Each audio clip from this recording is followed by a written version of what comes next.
This recording is protected by copyright. No part may be reproduced without the prior permission of the University of South Australia.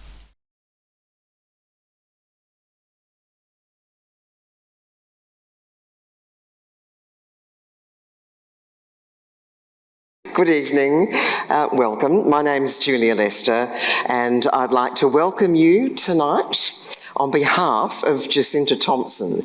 If you come to these lectures and talks often, you'll know Jacinta. She's the Executive Director of the Bob Hawke Prime Ministerial Centre here at the University of South Australia, and she's not well. So sadly, she's not able to join us tonight. I'd like to take this opportunity to acknowledge that the University of South Australia is on the traditional country of the Kaurna people of the Adelaide Plains, and we respect and recognise their cultural heritage, beliefs and relationship with the land. And we acknowledge that they're of continuing importance to the Kaurna people living today.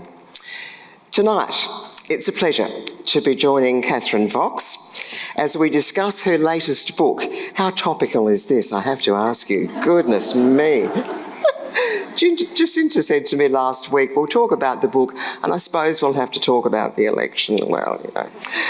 The book was quite a read, called Breaking the Boss Bias: How to Get More Women into Leadership, outlining a new way to lead and unlock the talent currently being wasted due to this boss bias. Due to unforeseen circumstances, Jane Caro, who was to be me tonight, is also not well, so we wish her the best as well. I'd like to take this opportunity to thank the publisher, the University of New South Wales Press, for the work they've done in bringing authors such as Catherine to such events. With 3 decades as a journalist and advocate, Catherine Fox is one of Australia's leading experts on leadership, the future of workplaces and the status of women.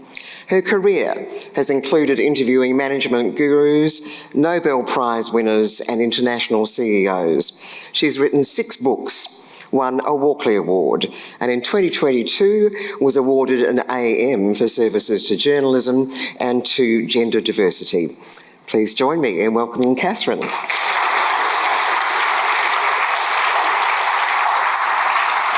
Catherine, welcome. I wanted to ask you, just before we do start this, who did you write this book for? What a good question that is. Oh, thank you. Yes.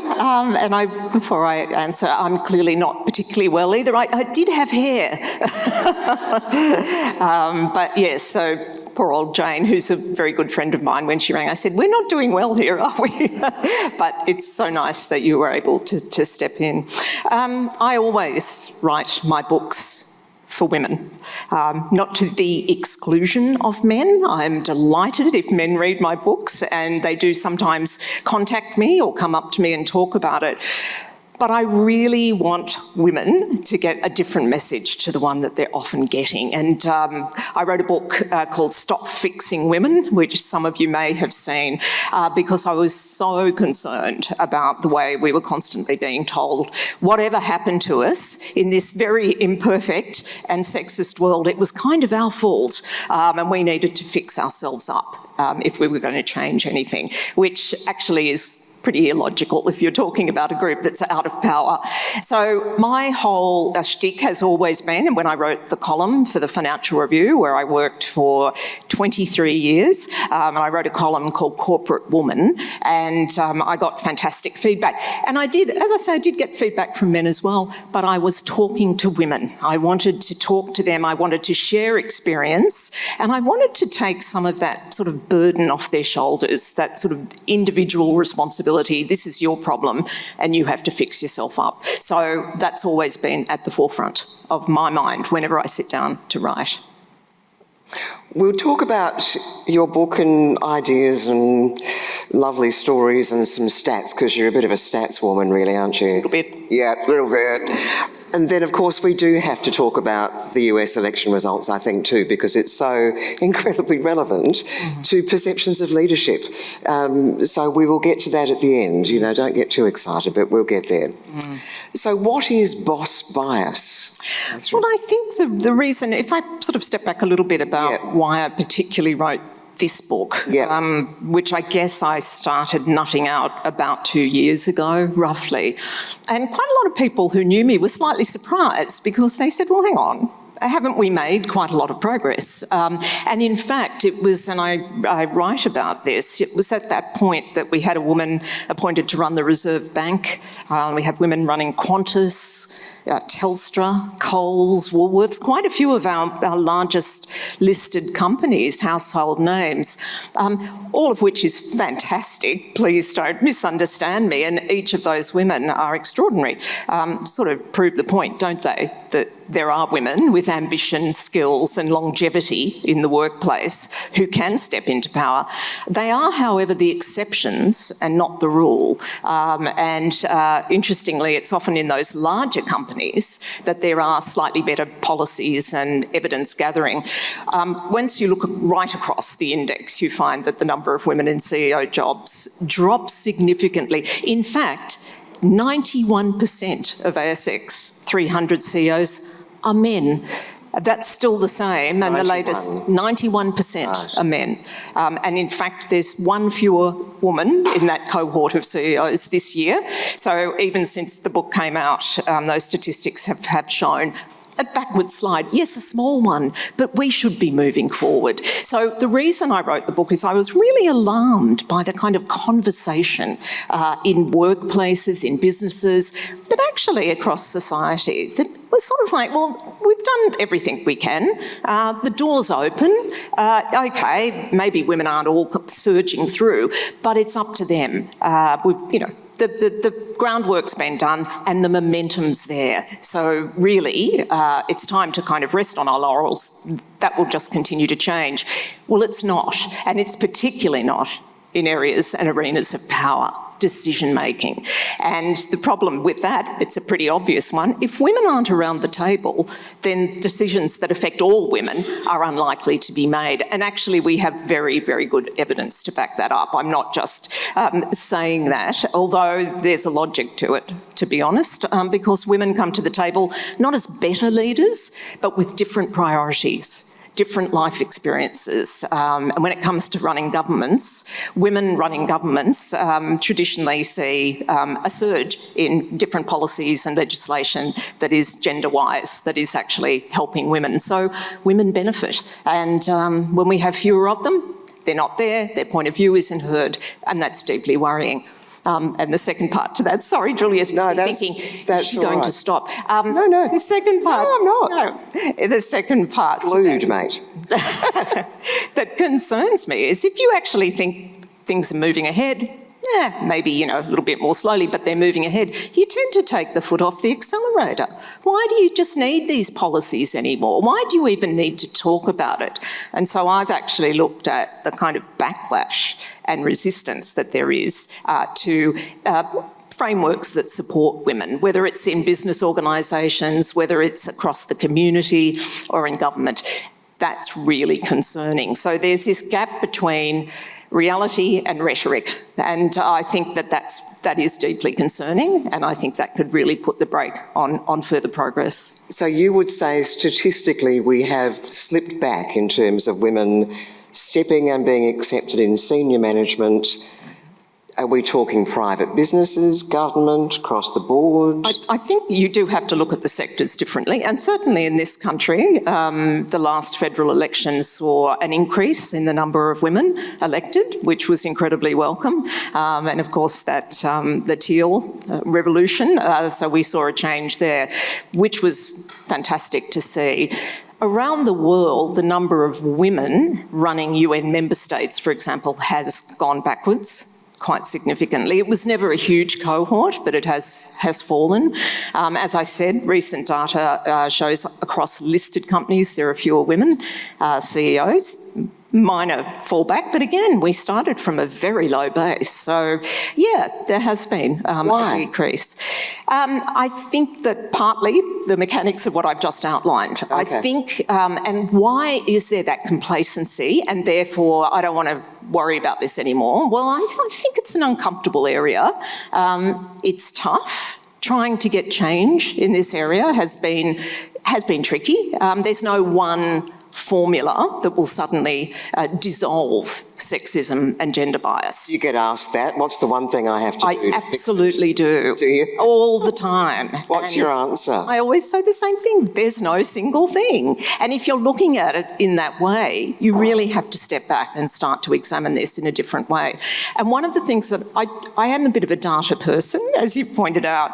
We don't collect the kind of data that we actually need to collect. We do collect data in Australia. We have the Workplace Gender Equality Agency, which does a fantastic job, has a lot of organisations reporting to it.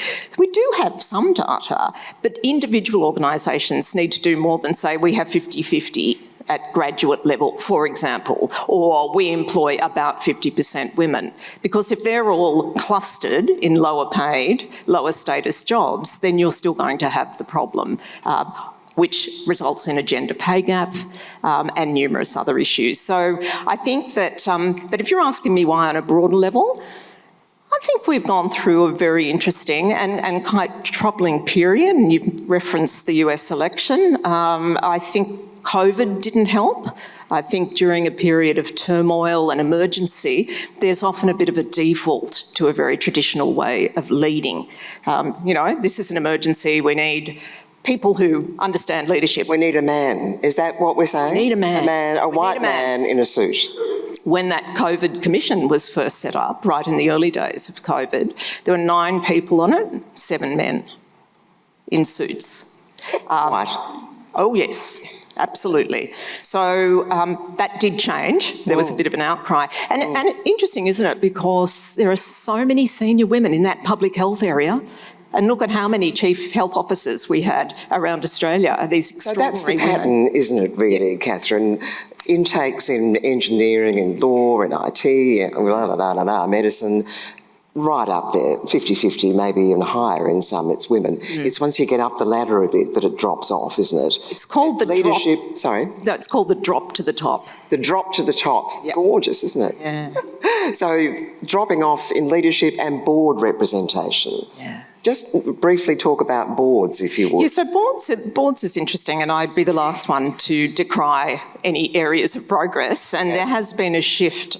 Again, it's listed company boards, and it tends to be larger listed companies, where, and I remember this very well because I was writing about it at the Fin Review, I think it was 2009-ish, 8% women on listed company boards. And there was an outcry, there was a report, and the AICD, the Institute of Company Directors, stepped in, and on the back of a couple of very high-profile directors who came out and said, men who said this is ridiculous, this has to change. And there was a concerted effort, not quotas, but pressure to actually pay attention to that, to collect data and to actually start to look more broadly. That has resulted in an increase, again, on larger listed company boards. So you're getting up towards sort of 35, 36%, might even be a bit higher than that. So that's certainly been a change. But again, if you're looking right across a whole lot of companies, you'd find that, that's not sustained. It is in the larger companies.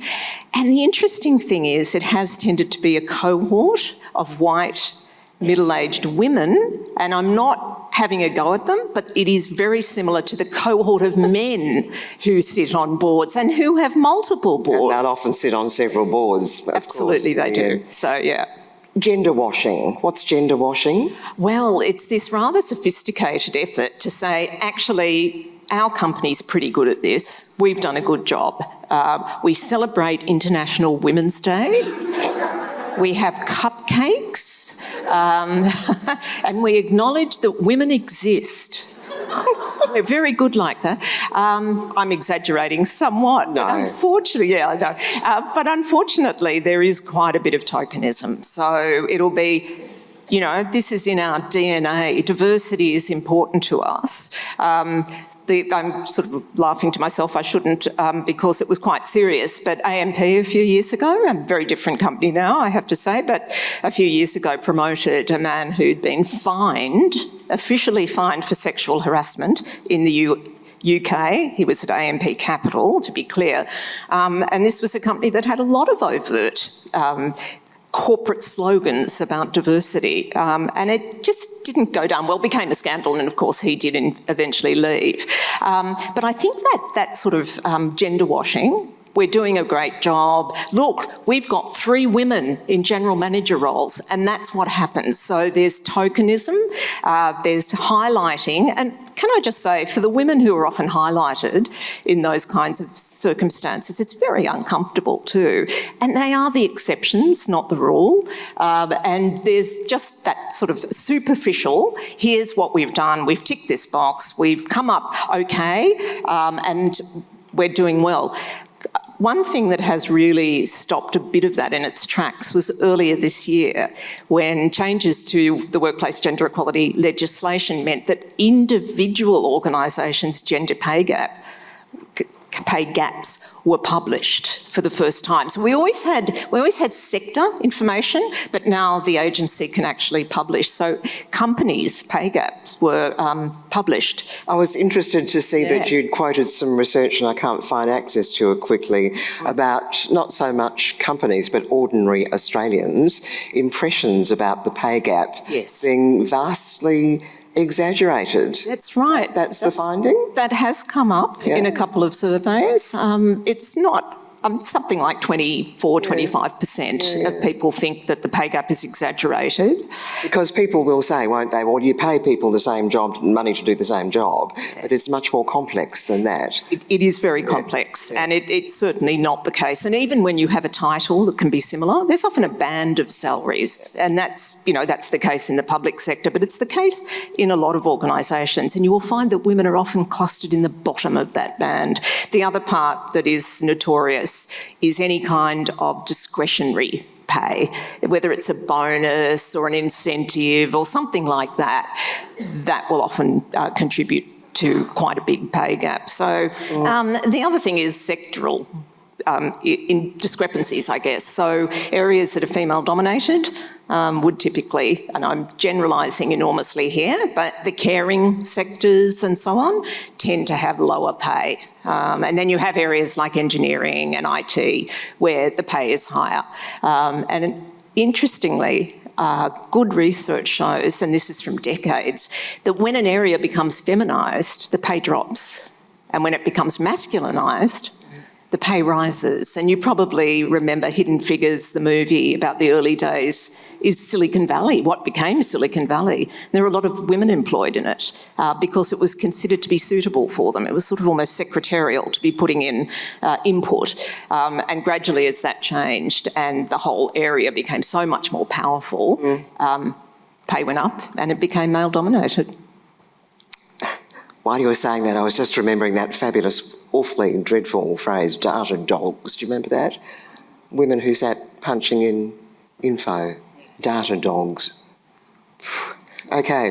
The backlash. Tell us about the backlash. Yeah, so when I mentioned earlier some of the reasons I thought we were seeing this backward slide, I mentioned COVID.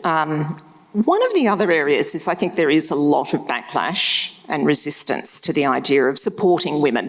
What we used to call, some of us, affirmative action. So programs to support women, make sure they got the same opportunities and so on. It's always been there, but something quite interesting has been happening over the last few years, and I have to say I think the US election has brought this into perspective particularly.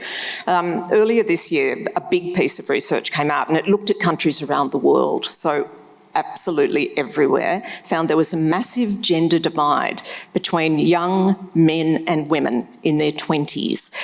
Young women are becoming more progressive and young men are becoming more conservative. And this is, as I say, being picked up everywhere, all around the world, Asia, Russia, Western Europe, Australia and the US. So I think that actually this is kind of fear-driven. Look, why are we talking about women? Why are we always doing this? They're taking our jobs. We're losing out. It's called the zero sum.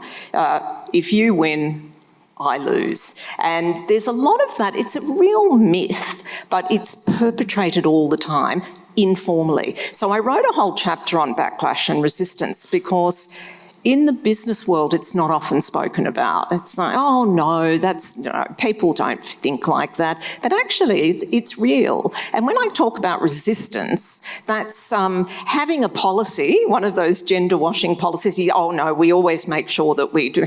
But actually, as a manager, not feeling uncomfortable about it and therefore not putting it into practice properly. So it's not properly instituted, it's not followed through, it's not measured. So instead of actually doing something that's concrete, setting up another mentoring scheme for women. There's nothing wrong with mentoring. I'm sure many of us have been mentored, but if mentoring was going to make a difference, it would have happened by now. And I think that it's a sort of a panacea in the corporate world. We're running mentoring, and it's often for only sort of high potential or senior women. It's not about the whole environment and systemic change. So I think there's backlash and resistance is, I think, getting a bit more attention, and we do have some very good experts in this area. Michael Flood, who's up at QUT, has been working in this for years. He said he's absolutely noticed that more younger men that he speaks to and presents to have quite conservative views about who should be the earner, whose career takes priority and so on. It's about, actually, you mentioned this yourself, about who's the boss at home. Who's the boss? Who's the boss, yeah. So he said he has definitely picked up. And his reading of it was, again, a number of factors. But he said that whole impact of Andrew Tate and Jordan Peterson and people like that, he said they are quite extreme, Andrew Tate in particular. And he said, I'm not suggesting a whole lot of young men in Australia would say, I'm a fan of Andrew Tate or I follow him directly. But he said they've had an impact as influencers across the web. And he said it does filter through. And some of those ideas, those kind of ideas about being physically fit and being authoritarian, being very attractive therefore, and successful because that's the way you behave, he said that's been pervasive. And he believes that that's had quite an impact on attitudes. To me, it makes some sense if you look at generational change that women from 50, 60, 70 years ago who didn't have any access to equality in their lives, and then it was won slowly. And so the mothers of those boys, probably their grandmothers of those boys actually, were the ones who possibly won those victories. By the time this young generation comes along, they didn't know how tough it was for women. So those boys have grown up with girls getting stuff because girls didn't used to have it, and they didn't have so much. And you can sort of see that that's a fall-off, if you like, from feminism from 50, 60 years ago. I think that's right. And I think for generations that... I grew up with a mother who left school at 15, was a homemaker, and her message to me and my sister was go and get a degree and get a job.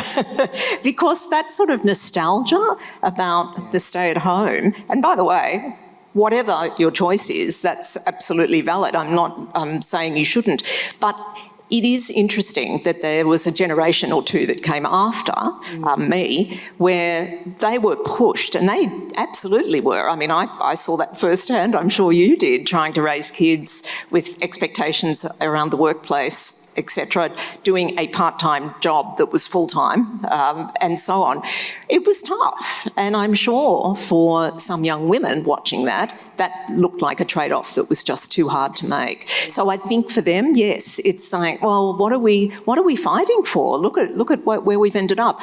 And the sad reality is, on that front, women still do 2/3 of the unpaid work in this country, and that's barely shifted. So the caring work, still very much on women's shoulders, increased during COVID, of course, got an extra hour a day, they estimated. Extra hour of work a day. An extra hour of unpaid work a day, yeah. You're very convinced that diversity in the workplace, be it gender equity, racial equity as much as we can do, that diversity makes a better workplace, including a stronger bottom line. What do you base that on? Oh, well, there's data. I mean, I base it on... that was a Dorothy Dixer question. Oh, no, really. I know. I got that one. I like that. You like that? Thank you. You know a Dorothy Dixer question when they know the answer? Straight back at you. Good on you. No, we do have very good data that shows that it makes a difference, and it makes a difference to financial results. So. Well, I would have thought bottom line, to stick to that one, would actually convince a lot of men at the top. So what's the missing bit in there? It's fascinating to me, and I actually mentioned this because in 2020, the agency, the Workplace Gender Equality Agency, under Libby Lyons, who was the director at the time, and I know Libby quite well, they put out a piece of research done by Curtin University with them, and it showed this increase in bottom line results when you had more diversity and more women. They were looking at gender, but I think it's fair to say that diversity generally brings benefits. And it was a direct causal relationship. It wasn't just a correlation, it was actually causal. And Libby said at the time they thought it was probably the first time anywhere in the world that such research had been produced. So pretty groundbreaking stuff. Okay. And it sort of went through to the keeper. They got very little coverage. She said, sure, it was COVID, but she said it was extraordinary to her that didn't get more take-up. She said, wouldn't you think, as somebody running an organisation, you'd look at that and think, well, here we go. Here's a way to boost our returns and our profits. The thing we matter, we think we exist for, the bottom line. Well, and that's so interesting to me because, again, I write in the book, for so many years when I'd speak about this at any forum or indeed would be interviewing someone, the great and the good would say to me, you just have to show us the business case. Just show us why we need more women and then it'll be done. Rubbish.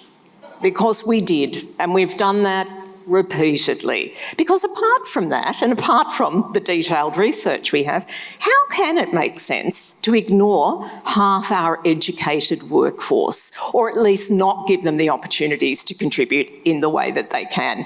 It just doesn't make sense. And Catherine, you make a shockingly obvious point. There's no business case for the status quo, to quote you. Oh dear. Somebody else said that, but I thought it was a fabulous quote. Yeah, there is no business case for the status quo. So women are asked to make a business case that's been made. Okay, rightio. Why would men in power change anything to let women in then? What's in it for them? Well, I think that's the crucial question, really, isn't it? And I think what we're seeing, in fact, is a very tenacious group of people in power who are hanging on to it. Now, I'm sure they're not doing it from evil intentions. I think for a lot of them, they genuinely believe they're probably just a bit better at it. And when you think about it, they've probably been told that for most of their careers, haven't they? Most of their lives. And most of their lives, yes. So, and when you get that recycled all the time, and again, I've written a whole chapter in the book because I spent many years editing and helping to edit and write for a management magazine. So I've interviewed a lot of experts on leadership, management. It is saturated with white, middle-aged male role models. Now, of course, a lot of CEOs are in that camp. But if we're ever going to change anything, we have to broaden our parameters. And when I was working for Boss magazine, we tried, we really did. And you really do have to look at the world a little bit differently because if you're going to go for the CEO of a listed company, it's probably going to be a bloke. So you've got to look at leadership in a slightly broader way. You've got to look at different profiles and so on. And I ended up interviewing somebody who works at Harvard Business School, and she had co-authored a book on why this has barely changed. The case studies that Harvard produces, which are ubiquitous, they're used around the world, over 90% of them feature white male leaders. Now so again, these are the case studies that the management students study to work out how to be managers. Which are used in business schools. And it just embeds that very traditional idea of what a leader is. So back to your question, how do we incentivise? Well, I don't think it happens easily, but I actually think, like many aspects of the women's rights movement. It's about us coalescing and putting the pressure on. We wouldn't have got the vote otherwise, or access to education. And I think Jane Caro always says you'll only change when it gets too uncomfortable to stay the same. I think it's got to get way more uncomfortable, and I think that's what is particularly concerning about way more uncomfortable for a cohort that looks incredibly homogenous from sitting at the top and saying, no, you know, we're doing the best job. Not formally, but that's basically that messaging. And I think, you know, that is starting to seep through, and there is a bit of pressure being put on, but it worries me at the moment that there's so few women at those top levels. Talking about teaching in business schools in Australia, the whole issue of, for instance, examples of models of management that are taught. Do you have a couple of favourite institutions that you think are doing a contemporary moving forward kind of job in terms of women and leadership? Do you mean... management teaching schools. Oh, management teaching. Well, look, I think some of them... What is really interesting, I think, is that some of the business schools have these centres that are looking at gender in a very effective way. I can't vouch for all their teaching, but University of Sydney School of Economics has a wonderful Women and Work centre. Julia Gillard's Global Institute for Women's Leadership, which was set up at King's College, now has a centre at ANU, run by Professor Michelle Ryan, who I've quoted quite a lot in the book. They're doing some excellent research. So we do actually have centres of excellence at our universities, and there's some fantastic stuff coming out. It's sort of the mainstream business schools that I think probably they would, I'm sure, say we're doing a much better job than we used to, and that's probably true, but I think there has to be much more work on the fundamentals, on the case studies. And I spoke to an academic from Melbourne University, not from Melbourne Business School, but he teaches leadership to undergraduates, and he said, yeah, we've got a lot further to go. And he said, and the number of women is tiny, the number of women who are not white is minute. He said there's virtually none. So, yeah. And yet our statistics, as you and I were just talking recently, the latest census information tells us that 27% of Australians were born overseas. That's a big gap, isn't it? It's a huge gap, and it's a glaring gap. If you sit in the foyer of some of the big consulting firms, as I occasionally do in Sydney, the people flooding through and going up, the young people, are absolutely the most diverse bunch you would see. It's extraordinary. And then you look up at partner, and it is overwhelmingly still white men. So there's just a disconnect there. And how can that keep going?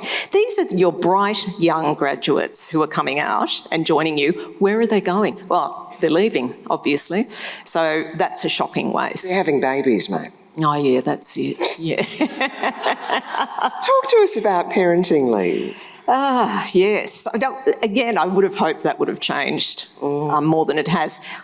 I have to start by saying, as I was just boring you, my daughter's had a baby a few months ago, and it's made an enormous difference to have paid parental leave.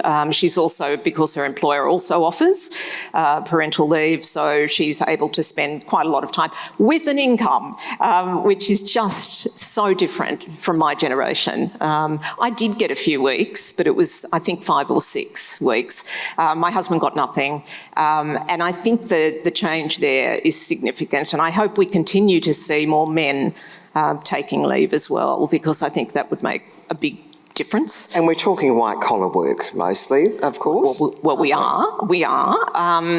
Although I believe that some of the larger employers are starting to look at it as well. It's an interesting one, again, because the business journalist, slightly jaundiced here, I think they put these things in, and again, part of the gender washing is, oh, we've got great paid parental leave, whereas actually informally, a lot of blokes are not being really encouraged, or indeed they're feeling, oh, should I take this? Because am I going to get a bit of backlash from taking it? So it can be quite inconvenient as an employer. So you've got to decide, if you're going to offer that, you have to make sure that you make it tangible and that you don't penalise people who come back. Women have been penalised for years. You know, you come back and your progression halts, or you don't go anywhere. That's actually happening to men now. I'm hopeful that will change, but I cited some research showing that men are running into that kind of bias, which I have to say is an awful indictment on the value we assign to caring, isn't it? If we're actually saying, look, you just went off and spent a few months with your children, we don't value that, you know, and we think you're less valuable as a worker. And with our ageing population, so much of the caring in institutions is now being done by non-English speaking, not educated women, mostly, poorly paid. Absolutely. Slight pay rise recently. Despite the recent, Yeah. Hey, here's a nice one for you. The Matildas. When the World Cup happened, it's as though everything changed for a minute.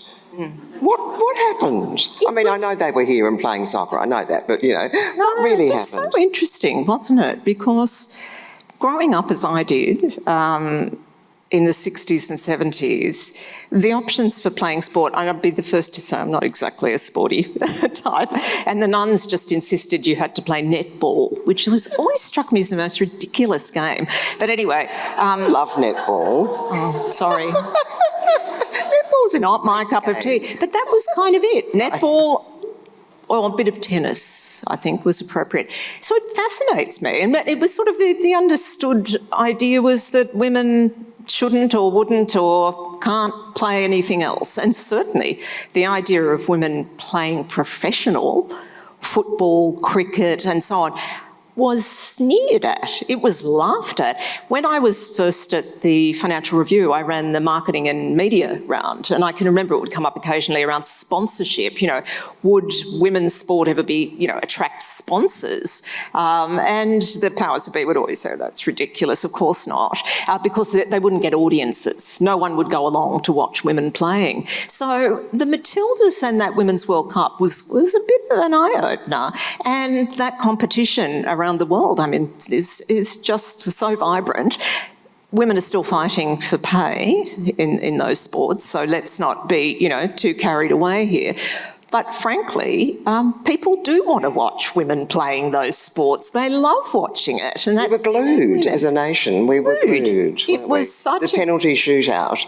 The penalty shootout. Wasn't it amazing? And I just think that's an interesting example. When we do get, I would be the first to admit, there are moments where I get pretty glum, but it's that norm shifting around women's professional sport, I think, is truly an interesting example. So we can change things, actually. And that myth busted a whole lot of things about women's physicality, skill, and so on, that I think was so tangible and such a breakthrough. Will you talk to us just about a couple of, you mentioned so many outstanding women in this book and other work of yours as well. Just give us a few examples of what you'd call elevating decisive women. Yeah. Women who've been able to do that and taken the chance, been given it and run with it. Well, I felt in the end, there's a lot of books for women which are about role modelling. Absolutely fine. But I've always been less interested in sort of minutiae of people's careers. But I did want to hone in, because I felt that one of the things that women get told all the time, there's a whole lot of them, you know, you lack ambition, you're not good at risk-taking and so on. This is rubbish, by the way. There's nothing about your gender that prevents you from doing any of that, but it's a very handy mythology. But it all feeds into the idea that we're not particularly good at decision-making. We sort of crumble under pressure and so on. And yet there's all these terrific women that I know, some of them very high profile. Sam Mostyn, who when I interviewed her was not the Governor-General, but who I've watched and admired for such a long time, and I was on a board with Sam. And I just thought, this is a woman who has clearly not struggled with decision-making and with setting a direction, and she's so purpose-driven. I think she's a consummate example. So I talked to her about the speech she gave a few years ago at the National Press Club about the care economy, which was really about, instead of sort of saying to women, oh, you need to be engineers or builders, how about we properly value the women working in that sector and make sure that they're paid properly.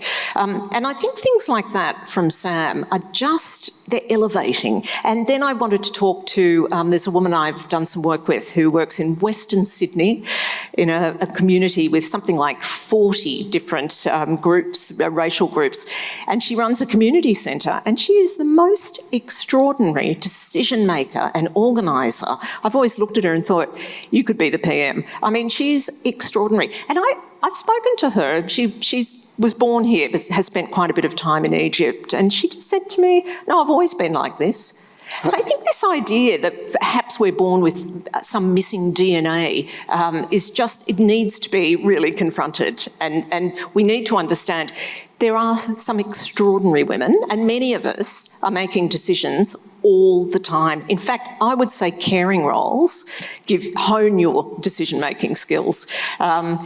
From parenting to looking after the elderly, juggling, all the stuff that we juggle is a constant decision-making and prioritising exercise. So I spoke to some of these high flyers, Wendy McCarthy, the wonderful feminist national treasure, who started her life out as a teacher, ran family planning and then moved on to boards. She just said, look, Catherine, I didn't have a privileged upbringing, but I knew what I wanted to do. I was very careful to take counsel from people, but I wanted to know where I wanted to go and how to get there. And so I felt like it was important to talk to a range of these women from, as I say, from extremely different backgrounds and socio-economic backgrounds as well. And just say to them, did you ever have a problem? Did you ever struggle? Well, of course, we all have ups and downs, but they all made the same point about decision-making. It was something that they had from a very early age, regardless of background, and they did know how to make a good decision, and that had been borne out in their careers. I found that really uplifting, and it was the same message from all of them, regardless. Okay, I'm going to do it. Donald Trump.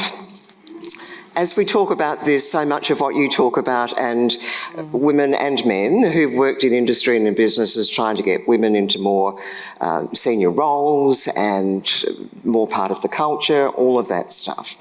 So we have these ideals about getting more women into seriously senior leadership roles. That's my phone, I'm so sorry. So we can have more effective, inclusive, progressive workplaces, maybe even our culture like that. So, the richest, most powerful democracy in the world has just clearly chosen, eyes open, a dishonest, sexist, racist, bully boy showman as president. As one of my 4-year-old friends would say, what the? Because she's not allowed to swear. No. Although I think we all probably feel a bit like swearing at the moment, don't we? Isn't it awful?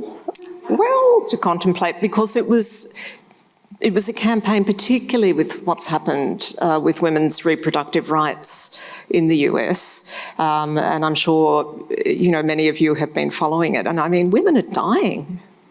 Women are dying, and this is just so hard to grasp. And then we have a candidate step up who seem to be, against the odds, let's face it, but seem to be running a pretty effective campaign.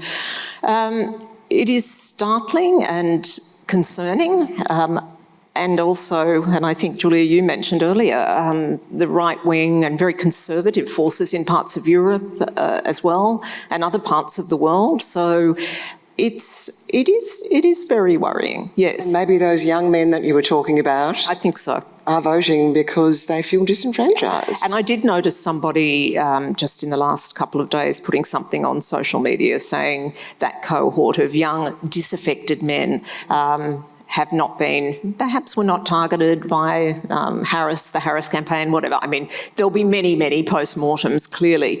But that is a cohort that I think do feel under siege. I think they feel neglected and under siege, and I think that that played into it.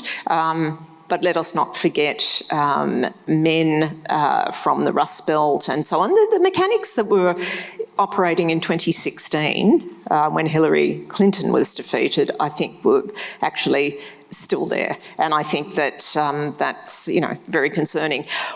We would also have to acknowledge that obviously a lot of women voted for Trump. So that behaviour. So I know it's only 2 days really since it's all happened, but all of the work that you've done for so many years that is trying to say women deserve a place in the workforce, let's do all the things we can to help them at least take an equal place. And yet this huge country, this huge democracy has just picked Mr. Trump. So are you pushing against a tide that's just got to turn backwards? Well, you're not going to say yes. Really hope not. Do you know what I'm saying? I do know what you're saying, and I think misogyny is vicious, and it's been on the rise. And that's one of the reasons I wrote this. I don't think we can ignore that. And I think in the US, that's why is it on the rise? Conservatism, fear in a tumultuous world. I think, you know, what I mentioned before, you win, I lose. I think there's been very deliberate fanning of that idea, and I think that that's landed with a lot of younger men, and I think we are seeing some of it in Australia as well. We can't say to ourselves that we stand apart from it, but I think we do need to. I think that it's horrible as it is, we absolutely have to confront it. We have to take notice.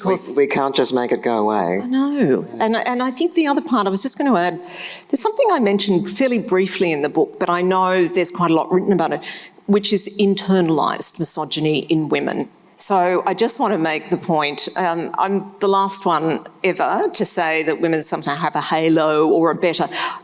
My whole sort of attitude to gender has always been men and women are vastly similar, actually. And in fact, there's more and more neuroscience and psychology showing this is actually the case. Most of what we talk about as gender differences is constructed. It's about our environment and what's encouraged. Having a new grandson, oh my God. The colour coding that's still going on, the stuff that's on little boys' clothing, you know, the military stuff, and little butterflies and fairies on the girls. That has not shifted. So we still have a remarkably traditional idea about gender.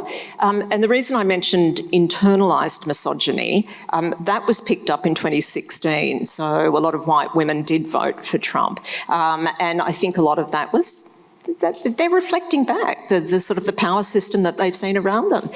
They're concerned perhaps their husband was at risk of losing his job. We have very traditional, you know, primary breadwinner models, both in the US and in Australia. And that kind of gender stereotyping at its most radical puts enormous pressure on men to be the earner. So when economies change and things get difficult and men start losing their jobs, women clearly are concerned because they've been at home doing more of the caring. It's been more difficult for them in the workforce, and the whole thing has an awful ongoing cyclical effect. Until we break down some of those rigid gender norms, we won't change that. And that's, as much as anything, what I'm also arguing for. Let's make the most of women's talent, but let's take the pressure, this very old-fashioned idea that one person's the main earner and one person does most of the caring. We can change that. That happens. We do see it. We can even do radical things, as I've outlined in the book, like job sharing. Do you remember job sharing? We used to talk about it. And certainly when you get towards those more senior jobs, just a different way of running jobs, of actually defining what a leadership job is, would make a big difference as well.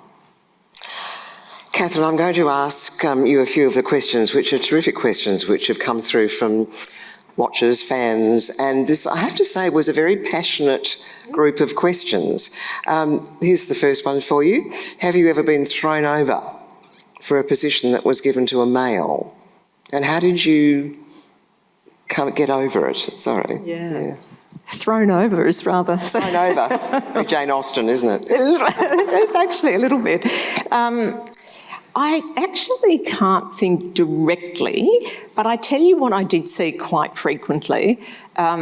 It was a male peer who was doing a reasonable job, but no better than me, was advanced much more quickly. Yeah, I certainly saw that. It was almost like, especially after I had children, I just fell off the kind of the radar. I can't say that happened all the time.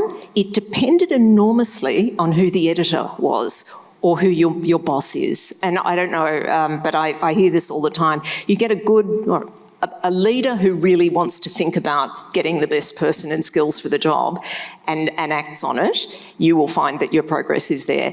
At other times, it's just, you run into a dead end. And I think, in my era, once you had kids, you were, it wasn't done consciously, but you were on the mummy track. So I was very grateful that I was able to keep my job in a newsroom. I remember just feeling, I'm so lucky they've kept me, And for a long time, actually, when the kids were little, that suited me. I did a full-time job in part-time hours, which I think a lot of us did, but definitely that progression ladder I saw unpack very differently for some of my male colleagues, yeah, and they moved ahead, yeah.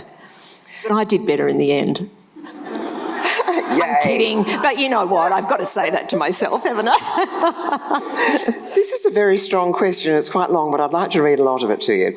How do we stop men that have engaged in violence against their female partner and DVO against them to be promoted from team member to team leader and then manager? This is obviously a pretty specific example. Says the questioner, I'm witnessing this in a government department that sponsors white ribbon. This gets really complicated.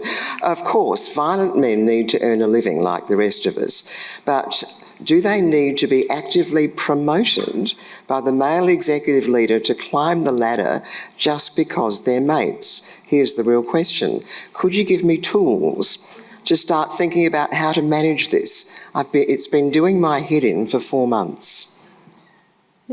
The questioner is actually saying someone's been violent, is that? Yep. They've engaged in violence against their female partner and there's a DVO against them. Oh, okay. Yeah, that is very specific, isn't it? Right. It's extraordinary. And got promoted. By a man. You would assume in many organisations that would be taken. I don't know. I would have thought. Are we down to the issue where often women are too scared to say anything? Still, do you think? Yes, I do. I guess you go. Who do you go to? Well, exactly. Who do you go to? And are you prepared to face the backlash that you get and the penalties for speaking up or saying something? So what going to say she? What does she do? One of the things I would suggest, and you'd have to look into it, but the new Respect at Work legislation is it's now there, and I saw Kate Jenkins, who of course did a wonderful job in helping put that together and getting that through. This is as the result of the Parliament House inquiry. Absolutely, and Kate makes the point, she's running a lot of masterclasses for organisations. So one of the things she said is, it's early days, it was December I think last year when it came into being. She said, so organisations are only now just starting to work out what they do. And the reason I mention it is because the onus is now there is a positive duty on organisations to provide a workplace that is free of... legally required. Legal requirement, of sexual harassment and discrimination, by the way. So you see, this isn't directly, is it? Yes, I know. This is a woman how you deal with that. Very difficult. Yeah, it's I don't know. I would suspect if you want to bring it up, you'd have to go to somebody. You'd have to go to the union, with the union, possibly, or with another woman, probably. Yes, I would never go on your own. No. I think that's the other thing, and I always say this to women who say, I've seen this happening, or this is happening to me. Don't go on your own, and always make sure if you ever raise something in a formal meeting that you take notes, that it's played back, that it's formally recorded. But I think it's about finding an avenue, not going on our own, and raising those concerns. Yeah. Here's another one. There are some really subtle ways in which women can feel less valued by men that they work with and difficult to call out at the time. Here's the question. How can we help women identify the dynamics that are being played out which can support their voices? This is, who speaks the most in meetings, who interrupts, who does the sexist I joke. suspect a lot of women know only too well about those dynamics. Am I right?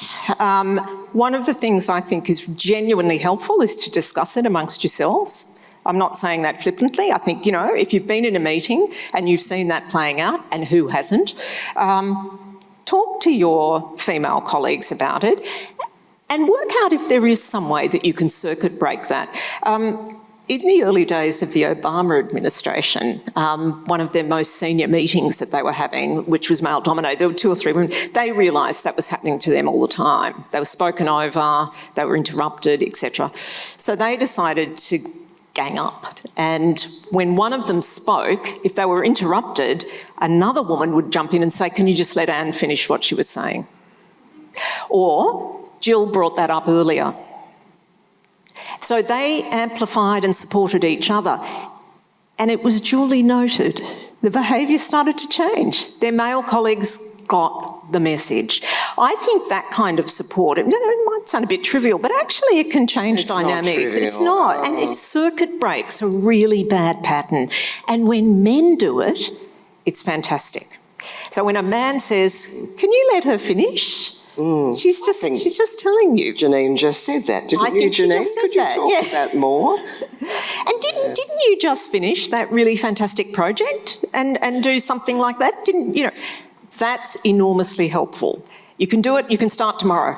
You had a great line, and I've forgotten it. I'm sorry, about the mumbled sexist line. Yeah. What is your suggestion to that one?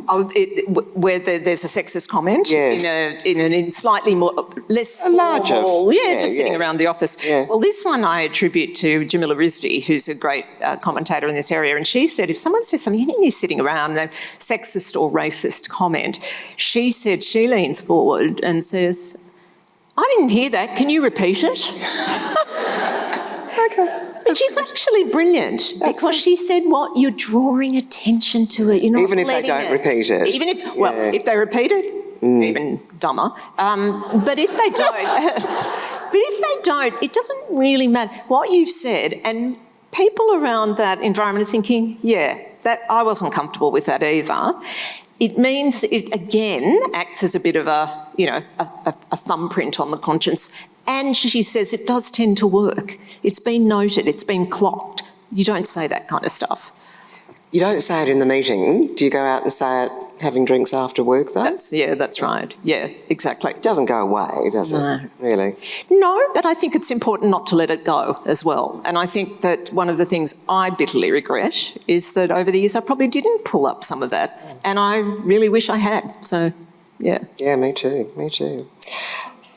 Thank you for your insights, says the next question on advancing women into leadership roles. I'm curious to know, based on your experience, how do you think women of colour, who often face additional barriers, can navigate these spaces? There are quite a few little questions here. Do you feel the strategies and advice you've shared also address the unique challenges that women of colour may encounter? So, privileged, middle-class white woman, absolutely want to make it clear I can't tell you what that feels like, and I wouldn't in a million years. But I did talk to a lot of the people that I know, including, I've done quite a bit of work with a group called the Asian Leadership Project, and I've spoken to a lot of at a number of those forums. I think again it's finding strength in a cohort. I think that does start to help. I think it's such a power imbalance, though. It's so hard, and when you hear some of the anecdotes, it's pretty awful, actually, that toxic intersection of racism and sexism. And I don't think that's changed very much, sadly. I think that's it's pretty bad. And we only have to look again at the statistics of how many non-Caucasians sit on listed company boards. It's like 4%. That's not women, that's non-Caucasians, it's really, really poor. So we definitely have a problem. And I think that I don't have a set of principles, but I think, again, it's being sure that you have a cohort around you, that you can talk about it. The other thing is we don't have good data on this. So we have imperfect data, but what we do have is about women. Well, that's a very broad remit. I was at a forum not long ago and Westpac, a woman from Westpac was talking about, they've done their first big survey, talking to all their employees about racial diversity and asking them to, and it was quite a sophisticated survey from the sounds of it. There's been quite a reluctance from employers to collect that kind of data. They say, oh, it's private. Well, you don't have to take part in it. But until we kind of have more data, I think that point I made earlier about the intakes of bright young graduates into these firms and then going nowhere, I think we have to set that out in very stark terms and just say you are wasting so much talent and money recruiting all these people and then they're going nowhere. So I do think we need more data and I think we have to face up to that. And for people who are, culturally diverse, but also people from the LGBTQ plus community, people who are disabled, we sort of rattle it off. We need some data around that because it's truly shocking. So we need to do a much better job on that. There was some research that was being talked about in this very forum at the 3-minute thesis a while ago. I'm sorry, I can't recall the woman's name, who was doing research onto workplaces that employ people with disabilities. And the same thing happened. The productivity just improved for everybody. It's absolutely hidden. Last question from a listener. Not a listener, that's radio. Last century, feminism took off for a moment, and for a moment, it looked like things would be better. Almost a century later, everything hit a standstill, and people like Andrew Tate are making things more difficult for us. Here's the question. Do women actually have a chance? Can I just do the last little comment? Sorry. I always thought that we would enjoy equality before I died, but it seems like a dream now. Oh. I know. I don't actually think that, and I wouldn't do this if I wasn't inherently optimistic. Absolutely, things have changed. Yep. Absolutely. I mean, quite true. Last century there was enormous progress, really substantial. It is continuing. Starting from a very low base. Starting from a very low, absolutely. But I think about my mother's life and my life and my daughter's lives. That's a big change. It is a big change. I don't think progress, particularly in this area, has ever been smooth. The old 2 steps forward, 1 back. I think we've sort of been lulled by technology to thinking that change will just continue and it will go forward and upwards in a smooth and consistent way. Absolutely does not. And again, if you look back through the history of the women's, rights movement, it actually hasn't. Or other rights movements. Or other rights, civil rights, etc. Yeah. So I think that that's true. I think that when we talked about the Matildas, I always talk about that. I talk about same-sex marriage, things that were considered not just unimaginable, they were taboo when I was growing up. Well, that's shifted. Things can change. And again, the reason I wrote this book is I feel like we've been gaslit for so long now, in recent years about women's capacity, and that idea that change has kind of stopped and it can't go any further. Not at all. And the examples that I've given in the book, which we didn't touch on, but I hope some of you will read about, there's some fantastic case studies of change. If you want to do it, it's not about innovation, it's about intention. It's about wanting things to change. I think we are going, without a doubt, through a period that is pretty bleak. But we must hang on because we can't let that win, that whole idea of who should be in charge. We're better educated than ever. We do have things like respect at work and legislative change. So it might feel, and I hope I haven't left you with this horrible sort of, bleak picture. I think that there are some really good systemic changes that have happened, but I think that old idea about who should be in power, that's the crucial one. And I think and sadly, yes, I'm adding to your to-do list, I think we have to keep challenging that. It will be us who changes that because the people in power have not enough incentive. Yep. But we can do it. And I think, you know, the thing is, we need to do it collectively. That's how we've always got ahead. So delightfully old-fashioned. Thank you. Catherine Fox, thank you very much.